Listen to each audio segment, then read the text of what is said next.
everybody. It's been a while, I know that. Sorry about that. This is a military load. I'm not sure what they are. I'm not sure if they're like targets or whatever.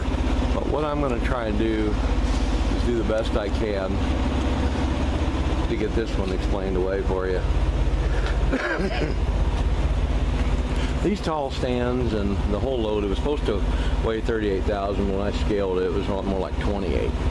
But it was kind of interesting, you know, the way it was put together. There's 4 pieces here. So I had them, you know, they really did a good job. We just had just enough room to get it all on there. But I did use a chain on each group, front and rear. And then the interesting next level is these beams right here. And then they had a solid, that's not tubing, that's solid, that sucker's piece. That piece is 2x2 and it's heavy. So I did a strap capture on it to keep it in place. And it was only a 410-mile load, but we got here all in one piece. And the other piece, we had a short pallet, and these are all just the beam construction pieces, and each one, you know, had to have their own special setup. Another set here, but there's only the 2 of these, and we did the same chain capture on that, and then the straps are pressing down, of course, that are on the beams, and the beams are on these on both ends. And these are the doors, and these were kind of a special deal. A little bit more precarious as far as just sitting on beams, just pieces of, I think it was like 6x6 or what have you, but they've got all this business in there, see, and it has to be up in the air. So 4x4s wouldn't cut it. So you can see all that stuff that's gotta, you know, gotta take care. I don't know what they are. I have no clue. But these hinges, they do flop. And I thought, well, what if you had to mess around doing bungees? But I just let it ride because they're so heavy. There's no freaking way it's going to hurt anything. Everything was pretty much right down the line. And this one on the rear, I ended up putting another chain over it because all I had left room for, according to the trailer, was basically 2 chains, not many other straps. They weren't going to do any help. But I took one more 5/16 and I did this fashion and under the wheel well, and of course it's away from the wheel, so it's no problem. And I put padding on every corner. They're going to touch up the paint anyways, so that's not a problem. But the thing is, yeah, I just do my best to try and protect the load. That's all I can do. So it's been a while, and guys, I'm telling you, I was on a dedicated for 7 months. I did the same freight. It was boring, boring as far as video. It paid fine for me, and I had 2 different contracts, and I was on a total probably about 9 months. So that's why you haven't heard from me. I just haven't done much of anything. There's no interesting videos to shoot, nothing to explain, nothing to tell about. So this is probably the only one. I did lose my other phone.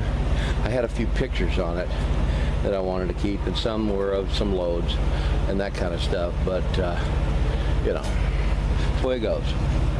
But I'll probably shoot the other part of the video in the truck. So I wanted you to see this, because this one was unusual, totally unusual, and I've never done it before, and that's why I wanted everybody to see it.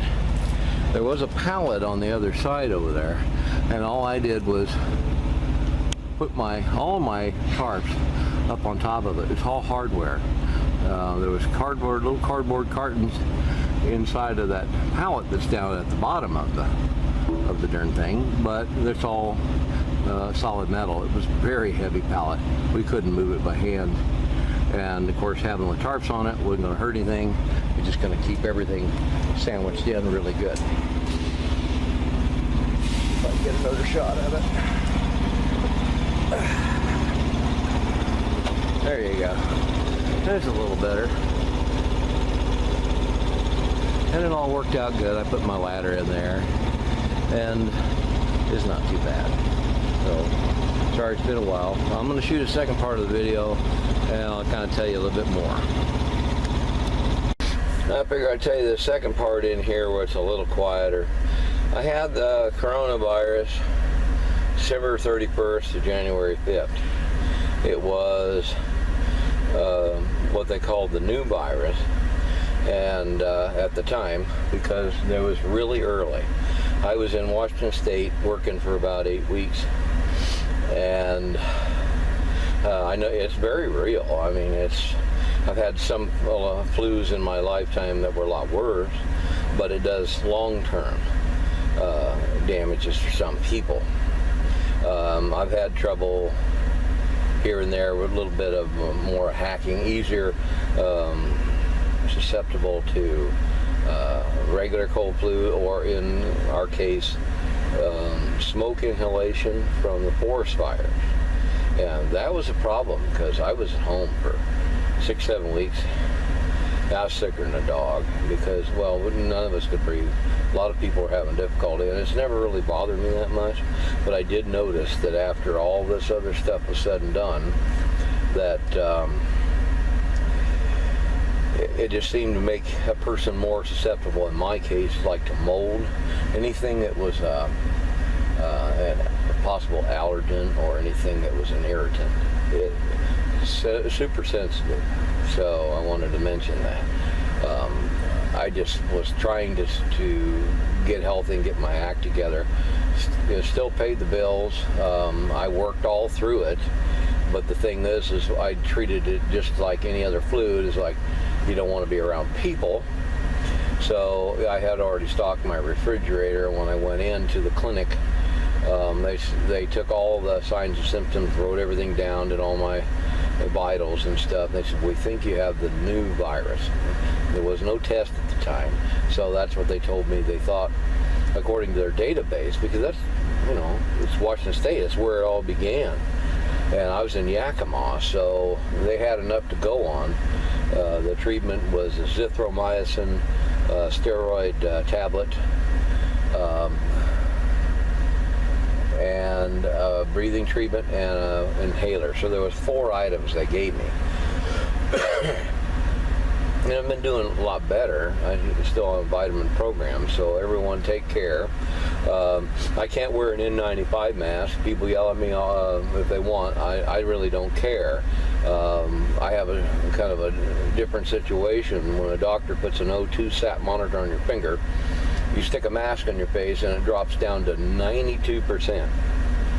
That is low oxygen. So I can't do it. I have a bandana I wear around, and if I have to pull it up, I will, but I try not to because I don't need to choke myself out because it did damages. So I'm still healing. Even here it is, freaking October. So take care of yourselves. In the aftermath of it, I take 18 herb tincture plus my vitamins set up, elderberry tincture, and also our syrup. And then I also take a vitamin C syrup that's all homemade by a Mormon lady in my community, which she does a really fantastic job. So it's protecting and keeping me built up. So that's what's been going on. I'm sorry I haven't been around. I do apologize. People have inquired, and I think that was right during the time when I was pretty sick. And so I just spent a lot of time in bed. I do apologize for that. So I'm here. I'm still out here hitting it in the same old truck. It's doing just fine. 1,061,000, 1,062,000 or something like that. So that'll tell you about the mileage. You can go kind of compare the 1,000,000-mile video to now and how long it took me to get 61,000 miles. Because I was on that dedicated, that's pretty much it. I wouldn't say really a dedicated, two separate contracts, but it was contractual work where you were paid weekly, and so that seemed to do fine. I also had cataract surgery. I started seeing with one eye, seeing two cars coming at me on a 2-lane road. I can't have that. I don't think that works very well. I started getting, I could still pass the vision test, and I did.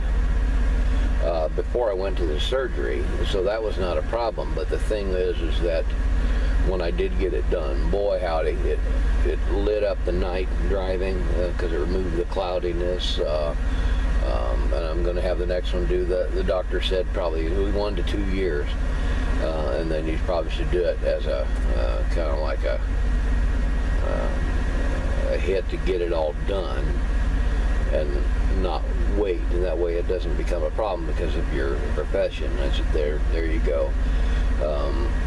And I thought it was a fantastic job.